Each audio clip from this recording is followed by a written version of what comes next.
মাত্র 1,20,000 সৈন্য নিয়ে রওনা দিয়েছে। দিল্লিতে সংবাদ এসে গেল মোহাম্মদ ঘুরি 1,20,000 সৈন্য নিয়ে আসতেছে। পৃথ্বীরাজ সমগ্র ভারতবর্ষ থেকে বাছাই বাছাই করা সেরা সেরা সৈন্য 3 লক্ষ সৈন্য জোগাড় করলেন। তিনি মোহাম্মদ ঘুরিকে চিরদিনের জন্য তিনি শায়েস্তা করার জন্যে 3 লক্ষ সৈন্য জোগাড় করে তিনি পানিপথ প্রান্তরে উপনীত হলেন। মোহাম্মদ ঘুরিকে শায়েস্তা করবে। মাত্র 1,20,000 সৈন্য নিয়ে মোহাম্মদ ঘুরি পৃথ্বীরাজের সামনে দাঁড়ায় গেলেন। প্রচন্ড যুদ্ধ হয় দিনের পর দিন। কোন যুদ্ধে কোনো দিন সেনাবাহিনী কেউ পরাজিত হয় না, বিজয় হয় না, কিন্তু প্রতিনিয়ত উভয় পক্ষের সেনারা মারা যাচ্ছে, উভয় পক্ষের সেনারা মৃত্যু হচ্ছে, কিন্তু কেউ জিতেও না, কেউ হারে না। একটা পর্যায়ে মুসলমানদের সৈন্য সংখ্যা কম থাকায় মুসলমান জিহাদে আর দাঁড়াইতে পারতেছিল না। ধীরে ধীরে মুসলমান দুর্বল হয়ে যাচ্ছে। খাজা বাবা আজমিরির দরবারে মোহাম্মদ ঘুরি বার্তাবাহক পাঠিয়ে দিয়ে বললেন, তাড়াতাড়ি যাও, তাড়াতাড়ি যাও। খাজা বাবা আজমিরের কাছে যায় বলো মুসলমান বিপদগ্রস্ত হয়ে গেছে। বার্তাবাহক ঘোড়া নিয়ে দ্রুত গতিতে দৌড়ে আজমিরে এসে খাজা বাবার কাছে যুদ্ধের কথা বর্ণনা করলেন। খাজা বাবা দেরি করেন নাই, হুজরা থেকে বের হয়ে দ্রুত গতিতে বাহিরে এসে এক মুষ্টি মাটি নিয়ে খাজা বাবা আজমিরি বিসমিল্লাহি আল্লাহু আকবার বলে পানিপথের দিকে তিনি ওই ধুলাবালিগুলি নিক্ষেপ করে দিলেন। ধুলাবালি নিক্ষেপ করার পরে ধুলা নিক্ষেপ করলেন তিনি আজমির থেকে। ধুলা চলে গেল পানিপথে। একসাথে বলা যাবে কি আল্লাহু আকবার। এটার নাম কারামাত, এটার নাম কামালিয়াত, কামালিয়াত, কামালিয়াত। ধুলাগুলি প্রত্যেক পৃথিবীর সৈন্যদের চোখে মুখে যায় পড়ল।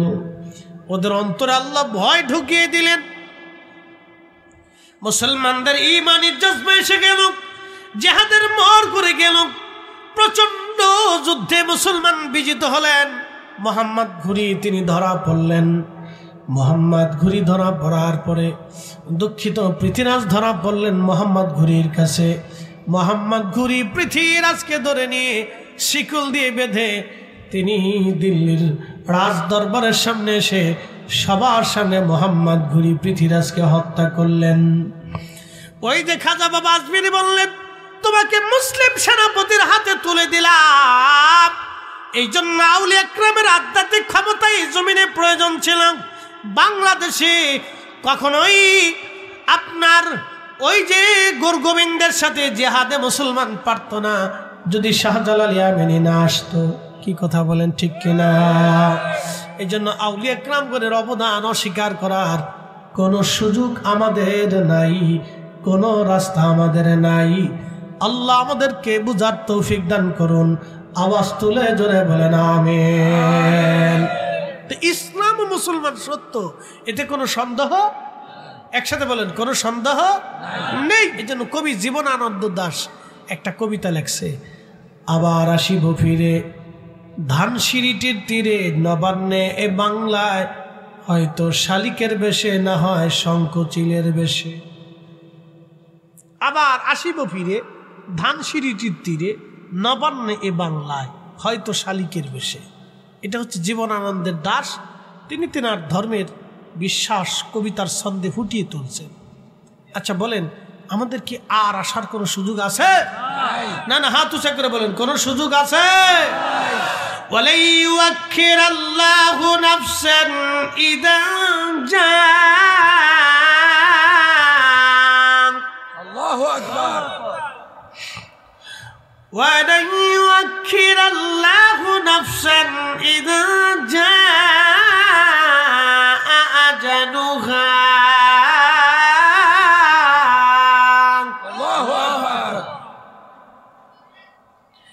আল্লাহ ডাক দিলেন, হাবিব উম্মতকে জানিয়ে দেন পৃথিবী তার ফিরে আসার কোনো সুযোগ নাই। হায়াত শেষ হয়ে গেলে থাকার আর সুযোগ নাই। আর কবরে চলে গেছে, ফিরে আসার আর কোনো সুযোগ নাই। একদিন মাটির ভিতরে হবে ঘরে, মন আমার কেন বান্ধ দালান ঘর, মন আমার কেন বান্ধ দালান ঘর। আমরা কবরে চলে যাব, আল্লাহর দরবারে। কোরআনে আমার রব বলতেছেন, সুন্নাতু রাদ্দুনা ইলা আলিমিল গায়বি ওয়াশ শাহাদাতি ফায়ুনাব্বিউকুম বিমা কুনতুম তা'মালুন। অতঃপর তোমরা এমন একজন রবের কাছে ফিরে যাবা, তিনি আমি মালিক, আমি আল্লাহ, তোমার গোপনে গোপনে সব জানি, এবং তুমি দুনিয়াতে কি কি আমল করতা আমি রব্বুল আলামিন সব তোমাকে সেই দিন দেখায় দিব। কোনো কিছুই গোপন থাকবে না সেই দিন, কোনো কিছুই গোপন থাকবে না। হোমনাবাসী, কোনো কিছু আল্লাহ সেই দিন গোপন রাখবে না। আমার আপনার সব আল্লাহ সেই দিন দেখায় দিবে। বাজানো মানুষ সাধারণত মারা যাওয়ার পরে 24 ঘন্টা পরে পায়খানা রাস্তা দিয়ে পোকা আসে, ওই পোকা তামাম শরীর ছড়ায় যায়, গন্ধ ছড়াইতে থাকে, মানুষ কাছে যেতে পারে না।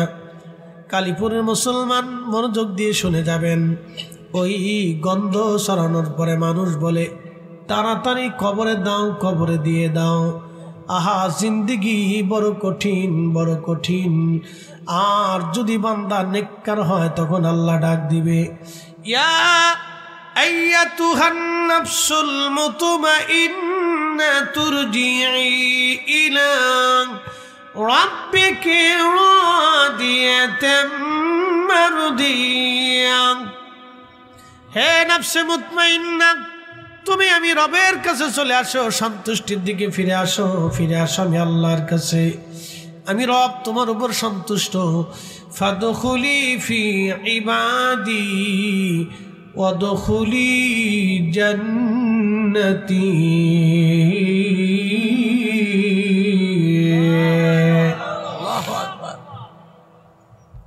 তুমি আমি আল্লাহর সন্তুষ্টির দিকে ফিরে চলে আসো, আমি আল্লাহর দিকে তুমি ফিরে চলে আসো।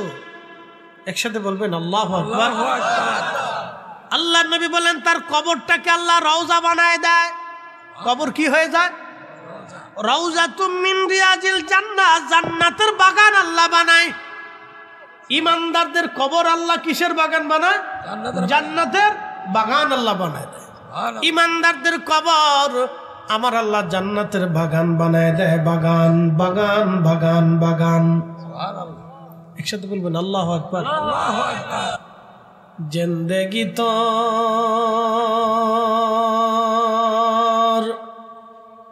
যাইরে ফাঁকি দিয়া রে সোনার আদম, জিন্দেগি তো যায় ফাঁকি দিয়া। ও আদম রে,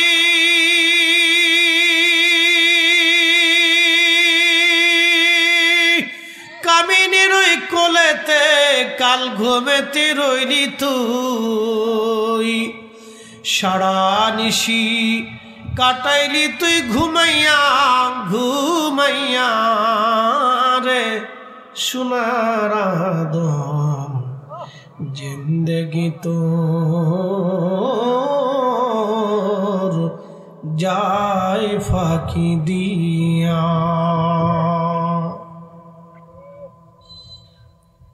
জীবন তো এইভাবে চলে যাচ্ছে। সামান্য সময়ের জন্য আমরা পৃথিবীতে আসছি, পরীক্ষা অবতীর্ণ হয়েছি। কিন্তু শুনে যাবেন আপনারা, যারা আল্লাহওয়ালা তাদের কবরে দেহ পচে না। একসাথে বলবেন আল্লাহু আকবার। যারা শহীদ তাদের কবরে দেহ পচে না।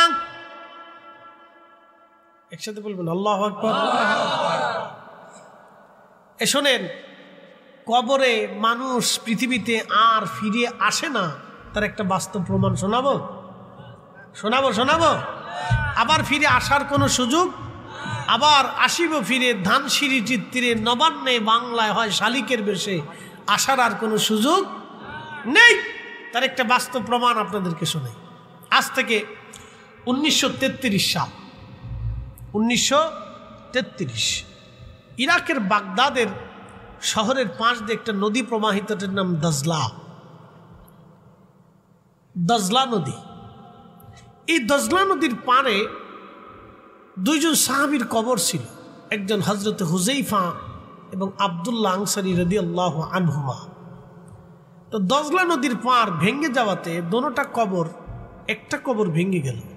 হুযাইফা রাদিয়াল্লাহু আনহুর কবর ভেঙে কবরের ভিতরে বারবার পানি আসতেছে, ঢেউে ঢেউে পানি আসে। তো পাশেই ছিল হযরত আব্দুল্লাহ রাদিয়াল্লাহু আনহুর কবর। তো ওনার কবরটা নদীর পারে হওয়ার কারণে কবর স্যাঁতস্যাঁতে হয়ে গেছে, পানি আস্তে আস্তে ভিজে থাকে, সবসময় কি থাকে, ভিজে।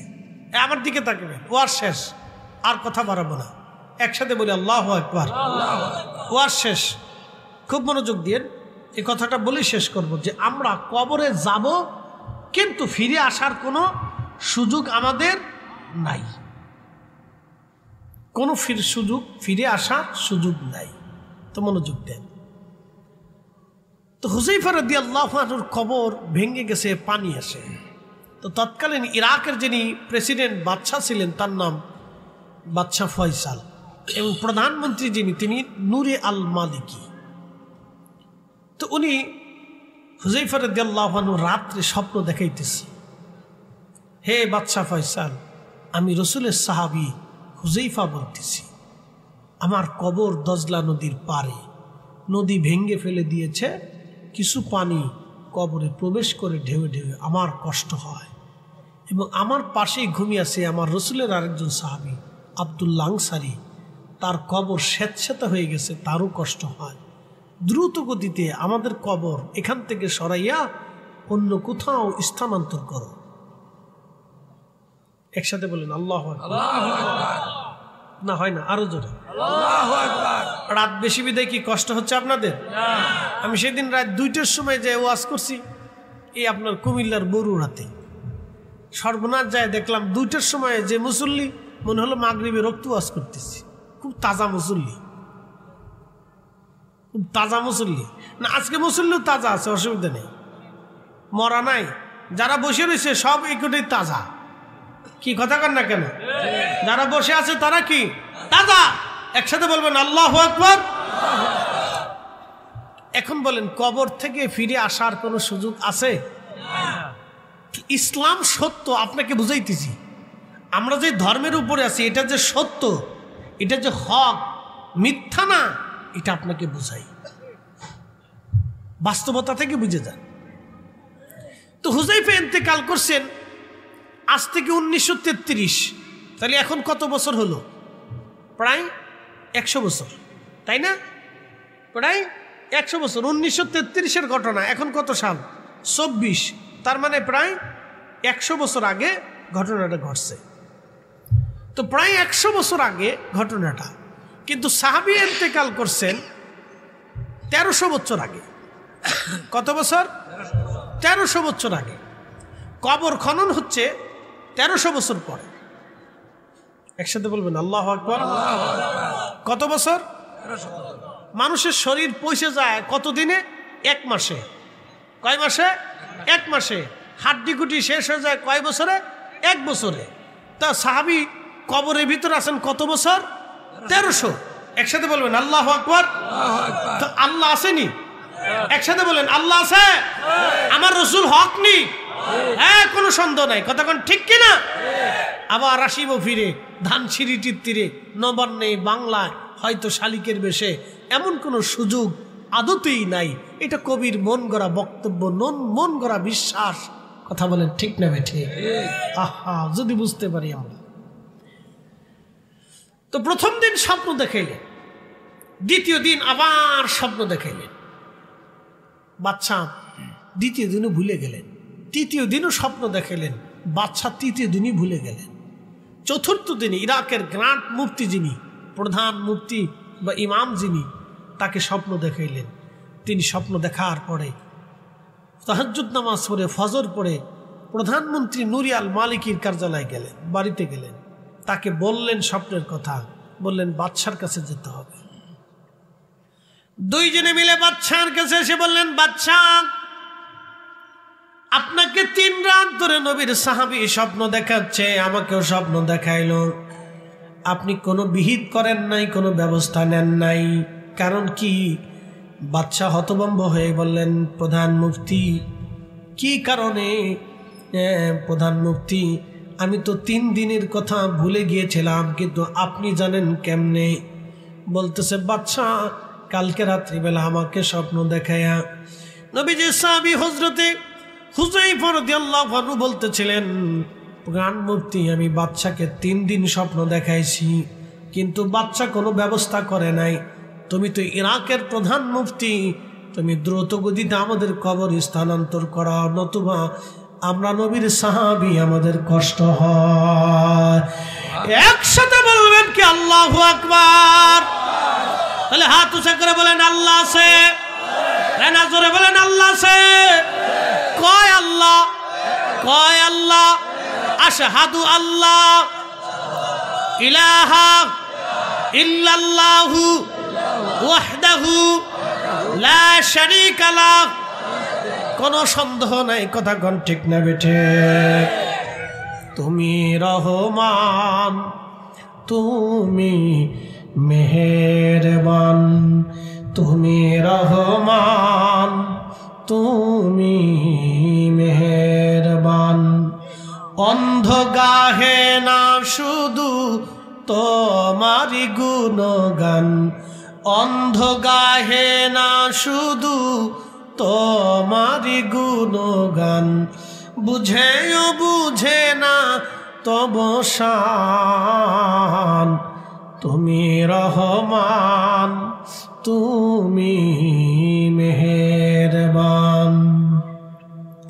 কখনো তোমাকে যদি ভুলি, হেদায়েতের আলো জেলে নিয় কাছে তুলি। ঠাই দিও প্রিয়তম, ঠাই দিও প্রিয়তম, ওগো মহিয়ান। তুমি রহমান, তুমি মেহেরবান।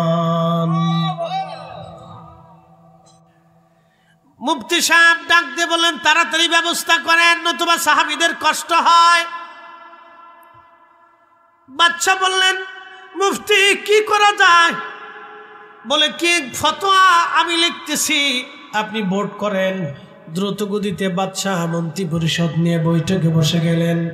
আমির ওমরা আমির উলামা ফুদালিনী মিটিংয়ে বসে গেলেন, কি করা যায়? সাহাবীদের কষ্ট হচ্ছে এই মুহূর্তে। ইলেকট্রনিক্স মিডিয়া বর্তমান সময়ের মতো এত সহজ ছিল না।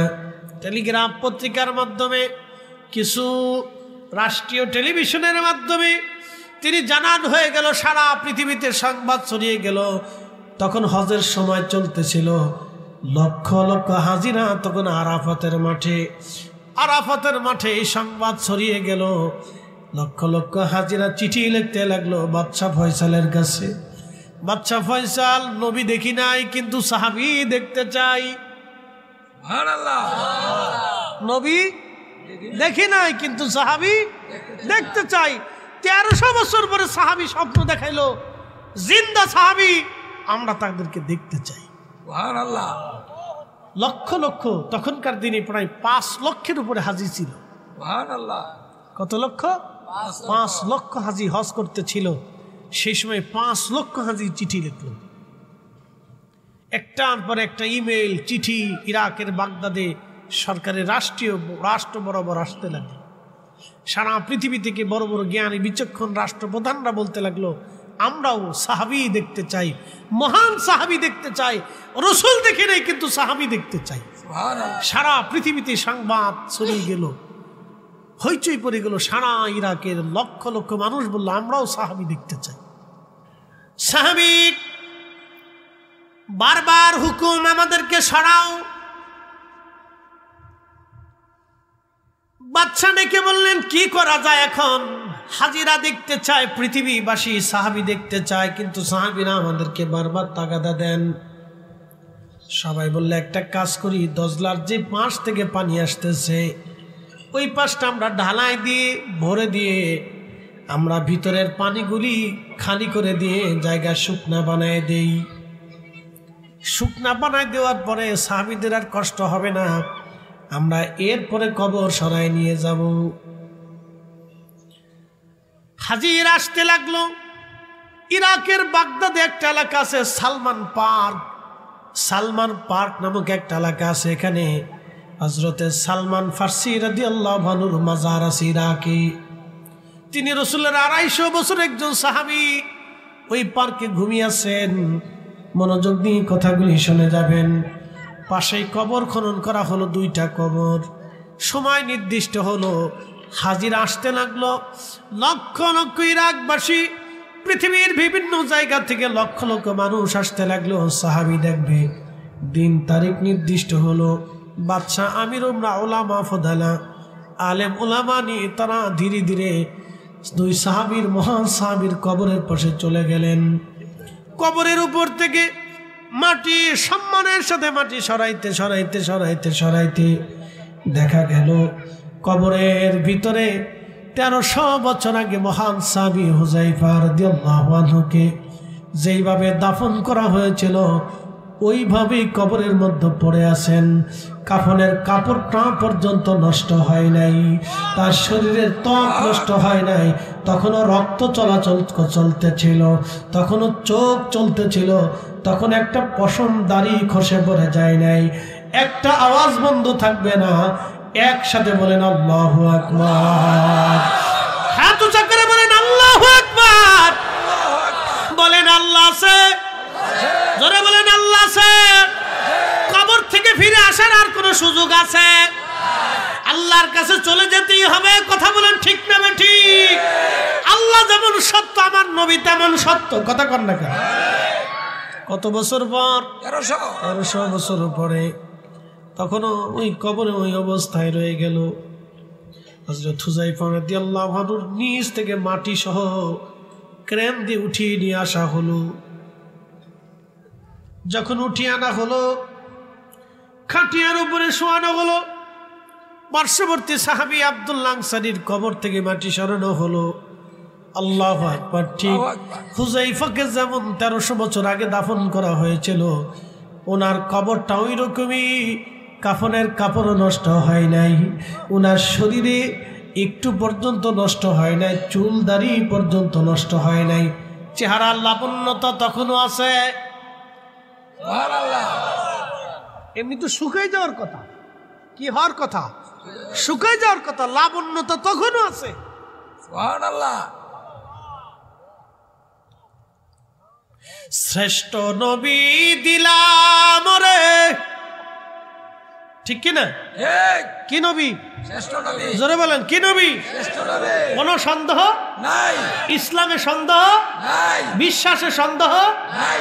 আবার আসিব ফিরে ধানসিঁড়িটির তীরে নবান্নে বাংলা, হয়তো শালিকের বেশে। এগুলি সব মানুষের বানানো বিশ্বাস। কথা ঠিক কিনা? মানুষের বানানো বিশ্বাস। শুনিয়া যান হোমনাবাসী, 2 সাহাবীকে উঠানোর পরে সারা ইরাকের বাগদাদে কান্নার রোল পড়ে গেল। লক্ষ লক্ষ মানুষ সিরিয়াল ধরে ধরে এক নজর করে সাহাবীদেরকে দেখতে লাগলেন। 1300 বছর পরে 2 সাহাবী, সাহাবী রাসূল, সাহাবী রাসূল। কুরআন আল্লাহ বলেন রাদিয়াল্লাহু আনহুম ওয়া রাদু আন, আমি আল্লাহ তাদের উপরে খুশি, তারাও আমি আল্লাহর উপরে খুশি। তার মানে কোরআনের কথা, আল্লাহর কথাও একটাই ভুল নাই, ঠিক কিনা?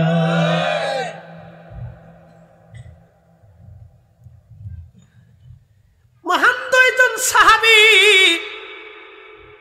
উঠানোর পরে হাজার হাজার লক্ষ লক্ষ জ্ঞানী গুণী সায়েন্টিস্ট বিজ্ঞানী জার্মান থেকে একজন চক্ষু বিজ্ঞানী তিনি গেলেন, চিন্তা করলেন বডি ভালো, দেহ ভালো, তখনও ত্বক চলমান, তখনও ব্লাড সার্কুলেশন চলে, তখনও হার্টবিট চলতে লাগলো, তখনও চোখ জিন্দা, তখনও ঠোঁট একেবারে তাজা, চেহারা তাজা, চুলগুলি তাজা তাজা। সুবহানাল্লাহ। জার্মান বিজ্ঞানী চিন্তায় পড়ে গেলেন যে মানুষের সব যদি ঠিক থাকে চোখ তো বাঁচার কথা না, আমি যেহেতু চক্ষু বিজ্ঞানী অতএব চোখটা আমি পরীক্ষা করে দেখি। জার্মান বিজ্ঞানী বলেন, আমি চোখের মধ্যে তাকায় দেখলাম চোখের ভিতর থেকে একটা নূর এসে আমার চোখের মধ্যে ধাক্কা দিল। ওই নূরের আলোতে আমার চোখ বন্ধ হয়ে গেল, আমি চোখে কয়েক মিনিট পর্যন্ত চোখে দেখতেছিলাম না। আল্লাহর নবী বলেন, ইত্তাকু ফারাসাতুল মুমিন, তোমরা ওলিদের চাহনিকে ভয় করো। ফাইন্নাহু ইয়ানজুরু বিনুরিল্লাহ, কারণ ওলিরা আল্লাহর নূর দিয়ে তাকায়। সুবহানাল্লাহ। একসাথে জোরে জোরে জোরে জোরে। তাহলে রসুলের কথাও সত্য, কথা কন না কেন, ঠিক কিনা? আল্লাহটাও সত্য, জোরে বলেন আল্লাহর কথাও সত্য, আল্লাহর কথাও সত্য, নবীর কথাও সত্য। এই জন্য আমাদেরকে ঈমান দৃঢ় করতে হবে। সুবহানাল্লাহ। জার্মান বিজ্ঞানী গ্রান্ট মুফতির হাত ধরে বললেন, মুফতি আর দেরি না, আমার এই মুহূর্তে কালেমা পড়ায় দেন, লা ইলাহা ইল্লাল্লাহু মুহাম্মাদুর রাসূলুল্লাহ সাল্লাল্লাহু আলাইহি ওয়াসাল্লাম। একসাথে বলা যাবে আল্লাহু আকবার। আল্লাহু আকবার। বলি বলেন আল্লাহ আছে? হাত উঁচা করেন, হাত উঁচা করে সাক্ষী দেন আল্লাহ আছে। আমাদের মালিক কয়জন? রব কয়জন? খালিক কয়জন? দাতা কয়জন? সব কিছু যিনি সৃষ্টি পরিচালনা এক মুহূর্তে করেন তিনি কে?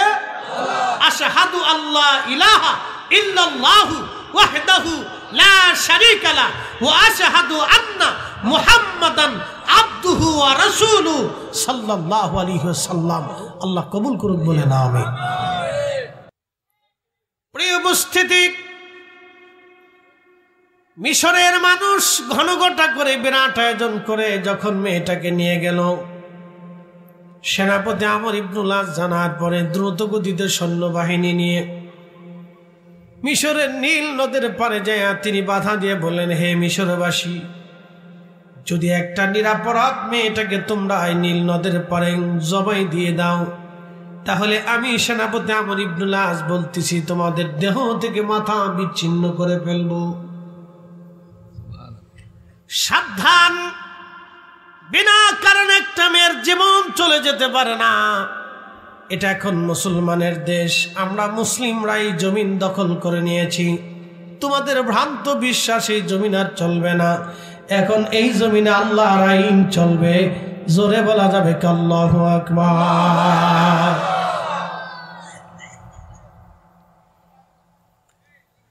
সেনাপতি আমর ইবনুল আস কথা বলার পরে মিশরবাসী ডাক দিয়ে বলল, হে আমর ইবনুল আস, বুঝলাম মেয়ের কতল করা যাবে না, তাকে জবাই দেওয়া যাবে না, কিন্তু আমাদের বিশ্বাস এই মেয়েটাকে জবাই দেওয়ার পরে তার রক্ত গড়িয়ে নীল নদের মধ্যে যাওয়ার পরে নীল নদে জোয়ার আসবে। হে সেনাপতি, আমরা মেয়ে কতল করব না, জবাই দিব না, কিন্তু তোমরা নীল নদের জোয়ার আইনা দাও।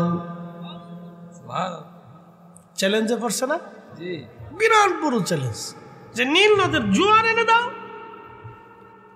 সেনাপতি আমর ইবনুল আস চ্যালেঞ্জের মুখে পড়ে গেলেন। আল্লাহ বুঝানোর জন্য পৃথিবীতে বহু মানুষ এরকম চ্যালেঞ্জের সম্মুখীন হয়েছে, এই জন্য নবীদেরকে আল্লাহ মুজিজা দিতেন। কি দিতেন? নবীদেরকে মুজিজা দিতেন, আর ওলিদেরকে আল্লাহ কারামত দিয়েছেন। সাথে বলবেন আল্লাহু আকবার। যদি খাজা বাবা আজমিরি আনার সাগরের পানি একটা লুটার ভিতরে না নিয়ে আসতে পারতেন, সেই দিন হয়তো খাজা বাবা ওইখানে টিকতে পারতেন না। কি কথা কন না কেন? আর খাজা বাবার যদি কারামত না থাকতো, আধ্যাত্মিকতা না থাকতো, তাহলে এই জমিনে কালেমার স্বাদ আপনাদের নসিব হতো না। এই জন্য আমার দেশে যারা আল্লাহর অলিদেরকে অস্বীকার করে, যারা অলিদেরকে অস্বীকার করে, আমি মনে করি তারা তাদের নিজের বাপকে অস্বীকার করে। আজমির শরীফে আসছে কালেমার দাওয়াত দিতে, একজন দুইজন মানুষকে কালেমার দিশা দেন নাই। খাজা বাবার জীবনে তিনি 90 লক্ষ মানুষের জবানে কালেমা পড়িয়েছেন। আসতে হয়ে গেল না? জোরে বলেন আল্লাহু আকবার। আচ্ছা আপনারা বলেন, বাংলাদেশে এত ওয়াজ হলো, এত নসিহত হলো, এত ওয়াজ নসিহত আমরা করলাম, 90 জনও তো বছরে কালেমা পড়ে না। বছরে 90 জনও তো পড়ে না। খাজা বাবা 91 লক্ষ মুসলমান বানিয়েছে। কে আসতে হবে কেন? সুবহানাল্লাহ, জোরে বলেন। ভিতরে কিছু না থাকলে তো সম্ভব ছিল না। কি কথা কন না কেন? ভিতরে কিছু ছিল। শুনিয়া যান বাবাজি, কালীপুরবাসী, হোমনাবাসী মনোযোগ দিয়ে শুনবেন। এটার নাম কারামাত, কামালিয়াত। একজন মানুষ আর একজন মানুষকে 4 কারণে ভালোবাসে। 1 নম্বর ভালোবাসার নাম হচ্ছে জামালিয়াত, জামালিয়াতের জন্য ভালোবাসে। 2 নম্বর কামালিয়াত, 3 নম্বর কারাবাত, 4 নম্বর ইহসান। জামালিয়াত, কামালিয়াত, কারাবাত, ইহসান। জামালিয়াত মানে সৌন্দর্য। সুন্দর হইলে মানুষ মানুষকে ভালোবাসে। শুধু মানুষ মানুষকে ভালোবাসে না, দেখবেন পশু পাখিরও মানুষ ভালোবাসে। ছোট্ট গরুর বাচ্চা হয়েছে, ছোট্ট গরুর বাচ্চার গলার মধ্যে মালিক ঘন্টি লাগিয়ে দিল। ঘুরঘুরি ঝুনঝুনি লাগাই দেওয়ার পরে বাচ্চাটা, ওই গরুর ছোট বাছুরটা ঝুনঝুনি গলার মধ্যে নিয়ে দৌড়াদৌড়ি করে, লাফালাফি করে, মালিকের কাছে দেখতে মজা লাগে। ঠিক আছে না? সুন্দর। পৃথিবীতে সবাই সুন্দরের পূজারী। হোমনাবাসী মনোযোগ দিয়ে শুনিয়া যাবেন বন্ধু। জামালিয়াত, এরপরের নাম হচ্ছে কামালিয়াত। কামালিয়াত পৃথিবীতে সৌন্দর্যের ভিতরে প্রথম সুন্দর ছিলেন আদম সফিউল্লাহ। কারণ আল্লাহ তাকে নিজ হাতে, আল্লাহর কুদরতের হাত দিয়ে আল্লাহ তাকে বানিয়েছিলেন। তিনি আদম, আদমের অর্ধেক সৌন্দর্য পেয়েছিলেন হযরত ইউসুফ আলাইহিস সালাম।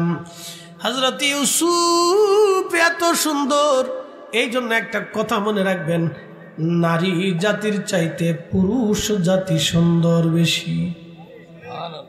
একসাথে বলেন না মারহাবা। আমরা যে এরকম পরিশ্রম করি, একটা নারীকে যদি এইভাবে পরিশ্রম করান, দেখবেন তার চেহারার দিকে আপনি তাকাইতেই পারবেন না। বেডি আর বেডি মনে হবে না।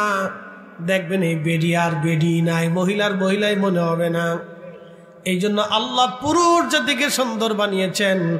হযরত ইউসুফের চাইতে সুন্দর আল্লাহ কাউকে বানান নাই। জোরে বলা যাবে আল্লাহু আকবার। আম্মা জানা আয়েশাকে বলা হলো, মা জননী বলে দেন, ইউসুফ বেশি সুন্দর না নবী বেশি সুন্দর? একসাথে বলবেন আল্লাহু আকবার। হযরত ইউসুফ এত সুন্দর। ইউসুফ, সূরত ইউসুফ বেদারি হিকমাতে লুকমান মা করিয়ে কুরআন কারি আয়ে দিল সাদিল মা। হযরত ইউসুফ এত সুন্দর, নবীজিকে আম্মা জান সাহাবীরা জিজ্ঞেস করলো, মা জননী নবী বেশি সুন্দর না ইউসুফ বেশি সুন্দর? আম্মা জান ডেকে বললেন, সাহাবীরা রে, যদি ইউসুফের সৌন্দর্য দেখে মিশরের যেই মহিলারা, মিশরি যে মহিলারা হযরত ইউসুফের সৌন্দর্য দেখে তারা তাদের হাতের বদল, কমলার বদৌলতে তারা হাত কেটে ফেলেছিল। কমলা কাটতে যায় তারা হাত কুচি কুচি করে কাটতে লাগলো। কমলা কাটার বদৌলতে হাত কাটতে ছিল তারা। যদি ইউসুফের জায়গায় ওই মিশরি নারীগুলি আমার রসুলকে দেখতো, সাহাবীরা রে, তারা শুধু হাত কাটতো না, হাতের জায়গা তারা কলিজা কেটে ফেলতো। একটা জবান বন্ধ থাকবে না, চিৎকার মেরে বলেন ইয়া রাসূলুল্লাহ। ত্রিভুবন মুহাম্মদ এলো রে দুনিয়ায় রে সাগর আকাশ বাতাস যদি আয় রে সাগর আকাশ বাতাস ধুলির ধারা বেহেশত আজ জয় করিল দিল রে লাজ আজকে খুশির ঢল নেমেছে ধূসর সাহারায়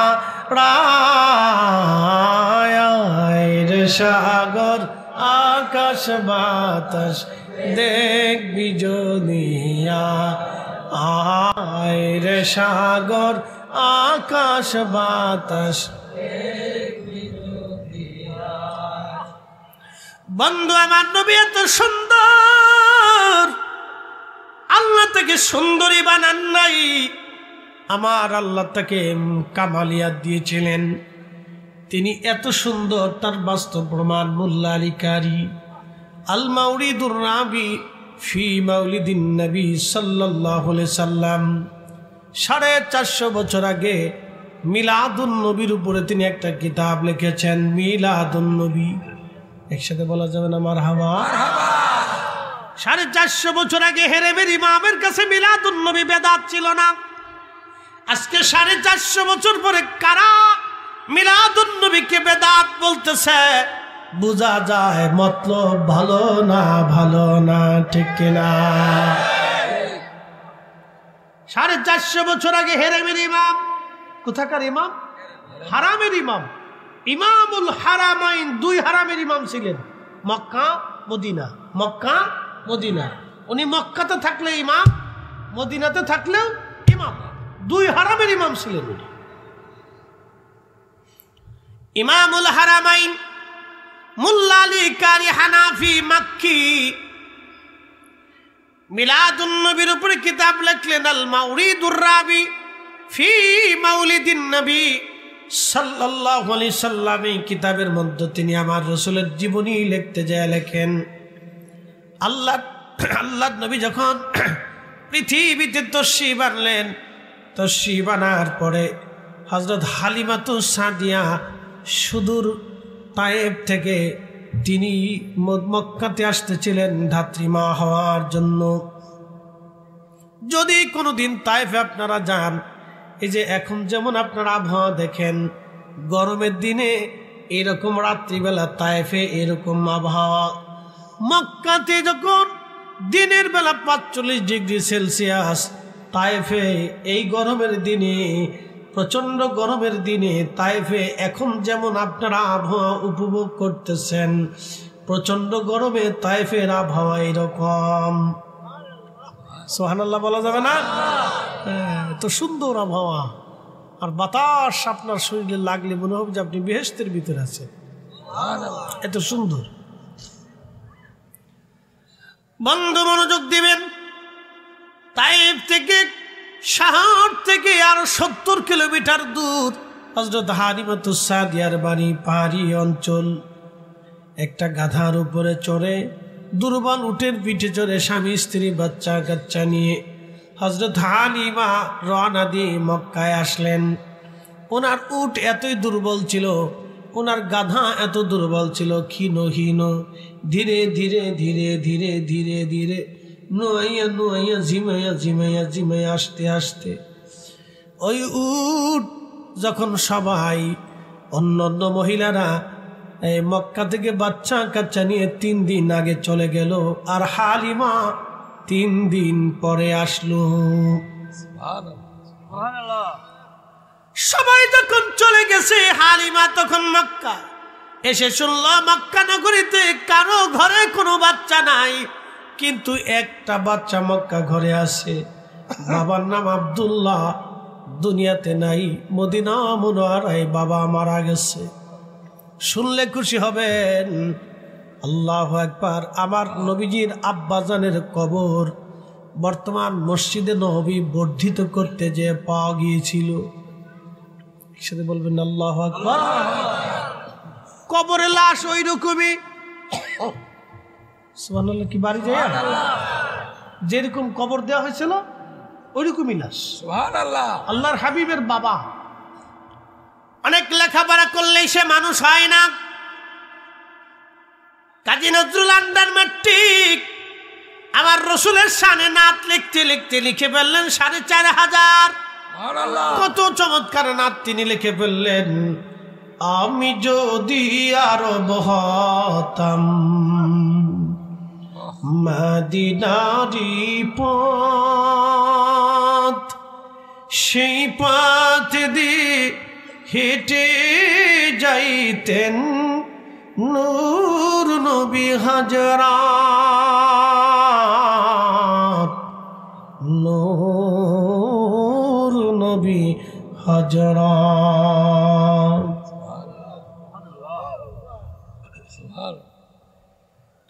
খমনাবাসী বুঝিয়া যাবেন বাবাজি, আল্লাহ নবীজির ধাত্রী মাহালিম আসার পরে জানলেন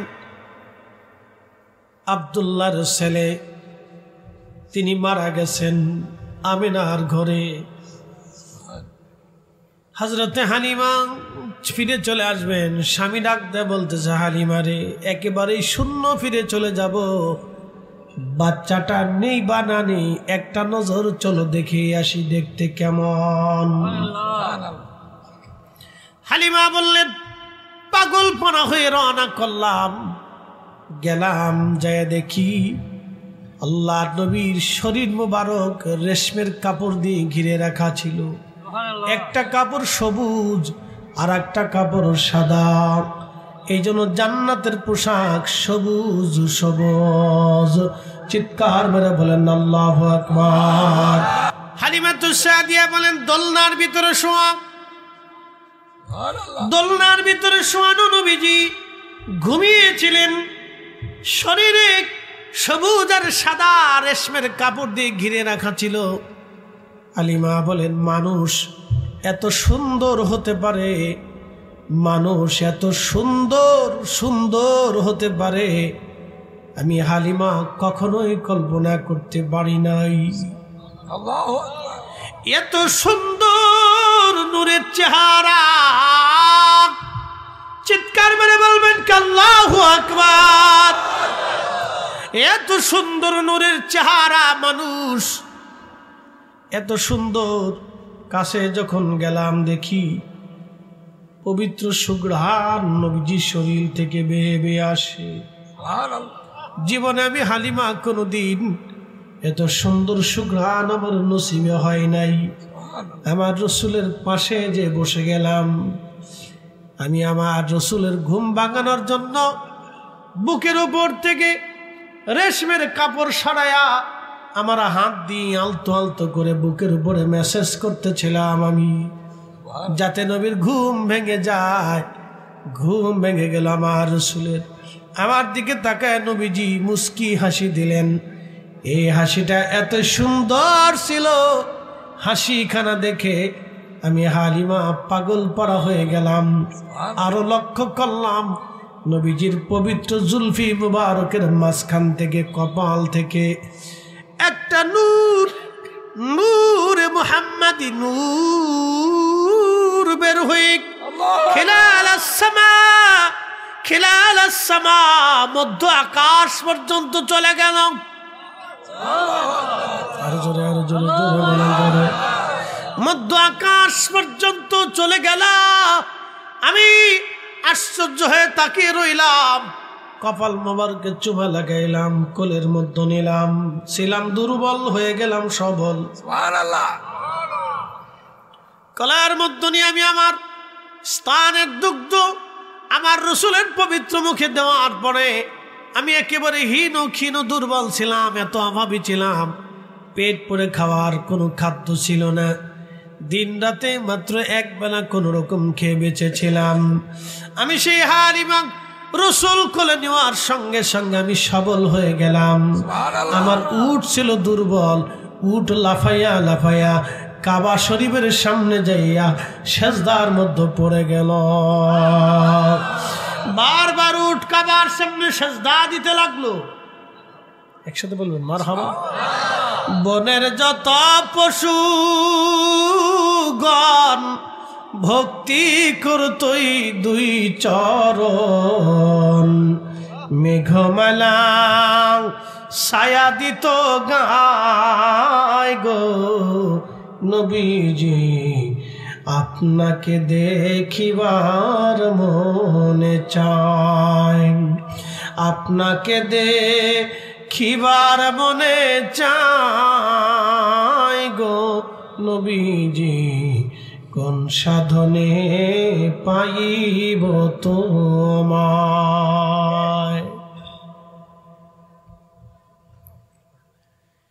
এক নম্বর কামালিয়াত জামালিয়াত মানে সৌন্দর্য, নবীর চাইতে সুন্দর আর কেউ ছিল না, ঠিক কিনা?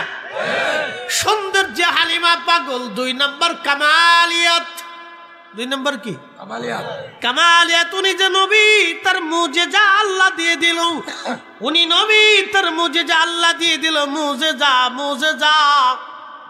সুবহানাল্লাহ। উঠ দৌড়িয়া দৌড়ে কাবার সামনে সেজদায় বারবার পড়ে যেতে লাগলো।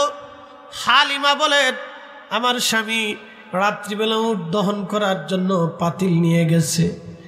সারা উটের ছিল দুর্বল, দুধ পাতিল ভর্তি করে দুধ দহন করে স্বামী নিয়ে এসে বলল, হালিমা রে, আমি এই সন্তান ছাড়া কখনো ফিরে যাব না, পয়সা দিক বা না দিক হালিমা, এই সন্তানবিহীন আমরা তায়েফে ফিরে যাব না। আমি হালিমার স্বামীকে বলি, স্বামী আমি পণ করেছি, টাকা দিক বা না দিক, এই বাচ্চার খরচা দিক বা না দিক, আমি সন্তান মোহাম্মদকে ছেড়ে আমি কখনো তায়েফে ফিরে যাব না, আমি একে নিয়ে যাব, কারণ এই বাচ্চা বড় বরকতওয়ালা শানওয়ালা। একসাথে বলা যাবে কি আল্লাহু আকবার। দালাইলুন নবুয়াত, নবুয়াতের দলিল, নবুয়াতের দলিল। হালিমা বললেন, উঠে দুধ আসলো, আমার গাধা দুর্বল ছিল, সবল হয়ে গেল। সুবহানাল্লাহ। আমি আমার শিশু নবীকে নিয়ে কোলের মধ্যে নিয়ে আমি রওনা হয়ে যাব। এমন সময় হযরত আমেনা আমার কাছে আসলেন। আমেনা এসে বলতেছে, হালিমা তুমি আমার সন্তানটাকে নিয়ে যাচ্ছ, হালিমা তুমি জানো না আমার বেটার শান কত? হালিমা রে, তুমি জানো না আমার বেটার শান কত? শোনো, আমি যখন তাকে গর্ভে ধারণ করেছি তখন অন্য মায়েদের মতো ভারিত্ব, ওজনত্ব, ব্যথা, বেদনা, যন্ত্রণা কিচ্ছুই ছিল না। আমি জানতামই না আমার পেটে কোনো সন্তান আছে। হালিমা কে জানি স্বপ্নে এসে বলে যাইতো, আমেনা তুমি বড় ভাগ্যবতী, তোমার উদরে আখিরি নবী, বিশ্বব্যাপী তার শান ছড়িয়ে যাবে, বিশ্বব্যাপী সে সম্মানিত হবে, মহা ইজ্জতওয়ালা হবে। হালিমা তুমি জানো না আমার বেটা কিন্তু নবী হবে। সুবহানাল্লাহ বলবে। আমার বেটা জোরে বলে নবী হবে। নবীজির আম্মা কাফের আছে? কত বড় গর্ধব আর গাধার বেঈমান নাফরমান কুত্তার চাইতে নিকৃষ্ট। রাসূলের আব্বা আম্মার কাফের বলতেছে। আউযুবিল্লাহ। এ হোমনাবাসী, ইমান সবচেয়ে বড় মজবুত জিনিস, ইমানের দৌলত বড় মহা দৌলত। এই ইমান নিয়ে কবরে যেতে হবে। একবার যদি রাসূলের সাথে বেয়াদবি হয়ে যায় তো জিন্দেগি বরবাদ হবে, জিন্দেগি বরবাদ হবে। কথা ঠিক কিনা? আল্লাহর নবী হিজরত করে মক্কার দিকে রওনা করতেছিলেন। আবু বকর সিদ্দিককে নিয়ে রওনা হলেন। জাবালে সৌরের পাশে একটা পাহাড় আছে, জাবালে সাবির। এই জাবালে সাবিরে যাওয়ার পরে জাবালে সাবির নবীকে সালাম দিল। সালাম দেয়া বলতেছে, হুজুর আমার মধ্যে কোনো গুহা নাই গো নবীজি, আপনাকে গুহার মধ্যে আশ্রয় দিব। হুজুর পাশের পাহাড় জাবালে সৌরের মধ্যে গুহা আছে, আপনি সেই গুহার মধ্যে চলে যান।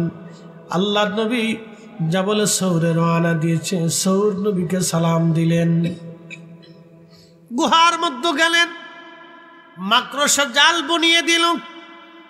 একসাথে বলবেন আল্লাহু আকবার। কবুতরে ডিম পারলাম। কিসে? জোরে বলেন কিসে? কবুতরে ডিম পারল। মক্কাতে যদি কোনোদিন যান তো দেখবেন হাজার হাজার লক্ষ লক্ষ কবুতর, ওই সেই কবুতরের বংশধর। একটা কবুতর কেউ খাবে না, ধরবে না, শুবে না, বরং কবুতরকে খাবার খাওয়ায় আসে হাজিরা। একটা কবুতরকে কেউ ধরবে না, মোটেও ধরবে না। ও সেই কবুতরের বংশধর, যেই কবুতরে হিজরতের রাতে গাড়ে সৌরে দরজার সামনে বাসা বেঁধে ডিম পেড়েছিল। কবুতর নবীকে ভালোবাসত, আল্লাহ তার প্রতিদান দিয়ে দিলেন। লক্ষ লক্ষ কবুতরের কপাল খুলে গেল, তার পরবর্তী বংশধর হেরেমের ভিতরেই থাকে। সুবহানাল্লাহ। ডিম পারছে কয় কবুতর? একসাথে বলেন, ডিম পারছে কয় কবুতর? ভাগ্য খুললো কয় কবুতর? একবার 14 গোষ্ঠী। কথা কন না কেন, ঠিক কিনা? ইব্রাহিম আলাইহিস সালামের আগুনের ভিতরে ব্যাঙে ফাঁসাটারে ঘোরাইয়া সিরিত সিরিত করে হোস পাইপ দিয়ে পেশাব ছুটতেছে। আচ্ছা, ব্যাঙে যখন পেশাব করে তো কত মন পেশাব করে? এক কাপ? চা কাপের এক কাপ হবে? এক সিরিঞ্জ তো হইতো না। ব্যাং ডাক দিয়ে বলেন আব্বি, আল্লাহ ডাক দেখে ব্যাং রে, তোমার এই পেশাবিকের আগুন নিবে? ব্যাং বলে গ্রাম, জানি আগুন নিবে না, কিন্তু আমি আগুনের পাশে এই জন্য পেশাব ছেড়ে দিচ্ছি। কিয়ামতের মাঠে তুমি যখন জিজ্ঞাসা করবা মাখলুকরা আমার খলিল আগুনের মধ্যে ফেলাইছিল, তোমাদের করণীয় কি? আমি ব্যাং সেই দিন বলবো, আল্লাহ পেশাব ছেড়ে দিয়ে আগুন নেবানোর চেষ্টা করেছিলাম। আমার রব, আমার আল্লাহ ব্যাঙের পেশাবকে পাক বানাই দিলেন। আপনার ব্যাং যতই পেশাব আপনার গায়ে করুক, ওই অবস্থায় নামাজ পড়লো নামাজ হালাল হয়ে যাবে, নামাজ নষ্ট হবে না, অজু নষ্ট হবে না, অপবিত্র আপনি হবেন না। জোরে বলা যাবে কি মারহাবা? গিরগিটি চিনেননি আপনারা? দেখছেন গিরগিটি? এই গিরগিটি যাইয়া ফু মারতেছে।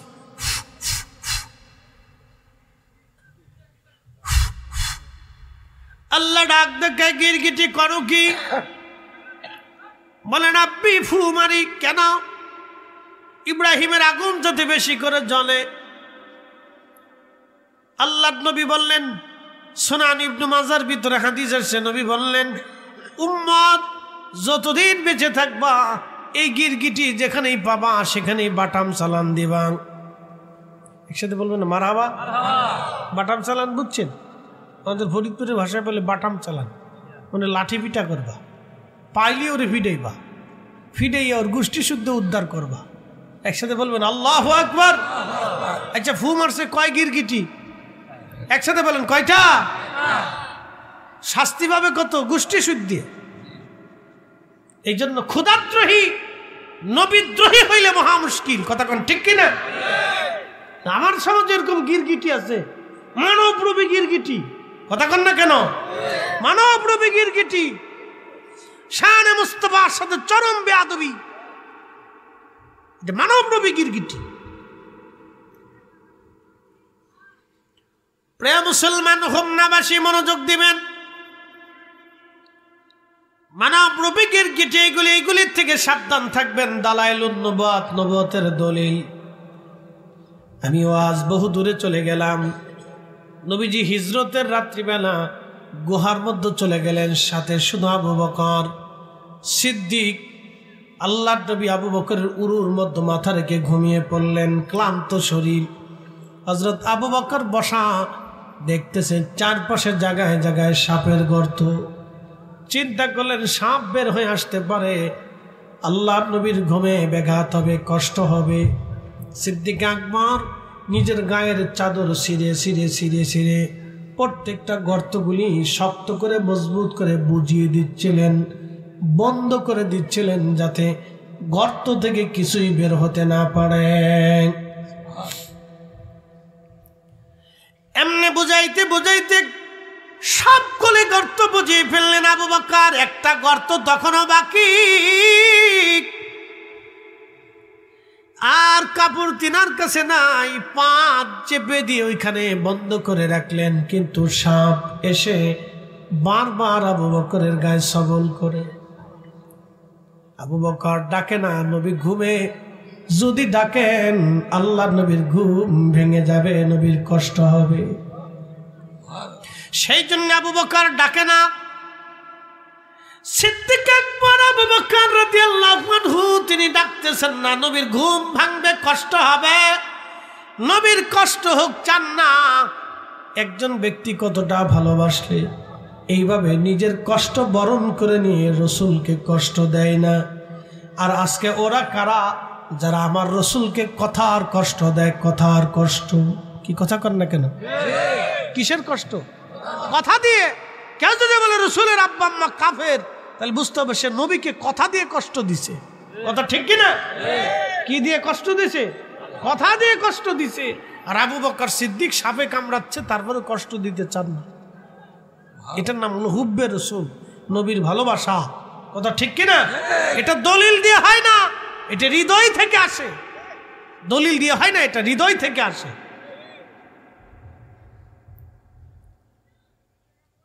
প্রচন্ড সাপের যন্ত্রণায় চোখ বেয়ে দুফোঁটা পানি চলে আসছে।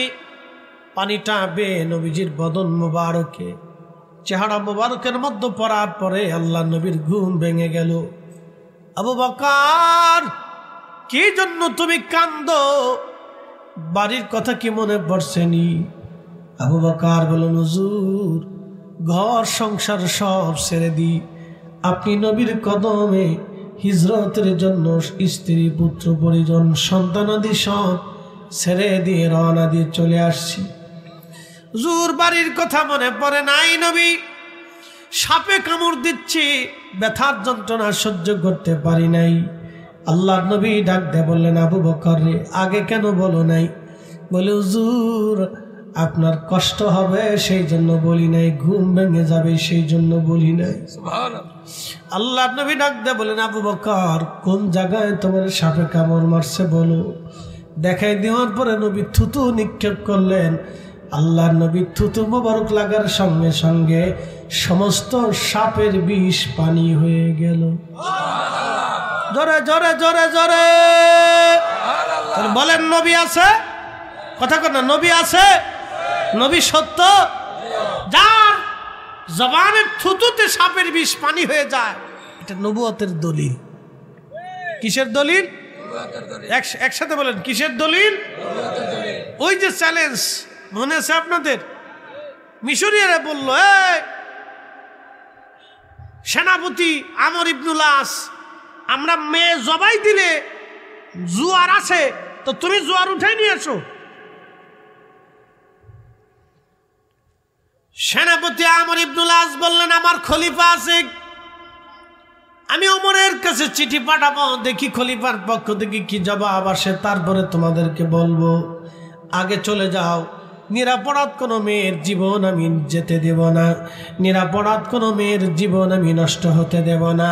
আগে খলিফার পক্ষ থেকে উত্তর আসবে, তারপরে তোমাদেরকে সিদ্ধান্ত জানাবো।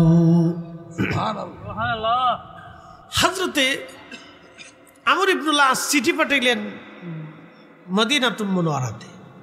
চিঠির মধ্যে বিস্তারিত লিখলেন, মিশরীয়রা তাদের প্রথা অনুযায়ী, তাদের বিশ্বাস অনুযায়ী জীবন্ত একটা মেয়েকে জবাই দেয়, এই রক্তগুলি গড়াইয়া গড়াইয়া গড়াইয়া গড়াইয়া নীল নদে আসে, আর নীল নদের জোয়ার আসে। এখন তারা বলতেছে, হয় তোমরা পানি এনে দাও, আর না হয় আমাদেরকে মেয়ে হত্যা করতে দাও। তো খলিফাতুল মুসলিমিন, আমি এখন কি করব? আপনার উত্তরের অপেক্ষায় আছি।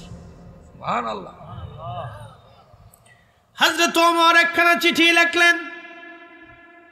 চিঠির মধ্যে তিনি লিখতেছে, হে নীলনদ, হে নীলনদ, হে নীলনদ, তুমি যদি আল্লাহর হুকুমে প্রবাহিত হও, তাহলে তুমি আল্লাহর হুকুমে প্রবাহিত হয়ে যাবে। আর তুমি যদি আল্লাহর হুকুম ব্যতীত নিজের ইচ্ছায় প্রবাহিত হও, তাহলে আমি খলিফাতুল মুসলিমিন ওমর বলতেছি তোমাকে প্রবাহিত হওয়া লাগবে না। চিঠিখানা লেখার পরে ভাঁজ করে বার্তাবাহককে দিয়ে বলবে এই চিঠিখানা নিয়ে যেন নীল নদের মধ্যে ছেড়ে দিয়ে আসে। আবুল ফরাজ ইবনুল জৌজি 900 বছর আগে তেনার কিতাবের মধ্যে তিনি লিখতেছেন, উয়ুনুল হেকায়াতের মধ্যে লেখেন, সেনাপতি আমর ইবনুল আসের কাছে চিঠি চলে গেল, তিনি চিঠিখানা নিয়ে নীল নদের মধ্যে ছেড়ে দিয়ে আসলেন। চিঠি নীল নদের মধ্যে চলে যাবার পরে এই যে নীল নদের জোয়ার আসলো, আর কোনদিন আর জোয়ার বন্ধ হয় নাই। একসাথে বলবেন কি আল্লাহু আকবার। মুসলিম মিল্লাতের খলিফা আসার ঠিকানি কথা না, যেমন শরীয়তের জ্ঞান তেমন আধ্যাত্মিক জ্ঞান। সুবহানাল্লাহ। এই জন্য আমিরের জ্ঞান যদি শরীয়তের সাথে আধ্যাত্মিক জ্ঞান না হয়, ওই আমির দিয়া মুসলিম মিল্লাতের খলিফা বানায়া লাভ হবে না। খুব মনোযোগ দিবেন। মুসলিম মিল্লাতের আমির খলিফাতুল মুসলিমিন ওমর চিঠি লিখে পাঠাইলেন। এখন আপনারা যদি বলেন ফরিদি হুজুর, আমাদের এই মেঘনা নদী ভাঙতেছে, মেঘনা নদী ভেঙে নিয়ে যাচ্ছে, আপনি তো অনেক বড় বক্তা, বিরাট সুন্দর ওয়াজ আপনার, আপনি একটা চিঠি লিখে মেঘনা নদীরে পাঠাই দেন, কাজ হবে? কারণ কি? ভিতরে মাল নাই। ঠিক।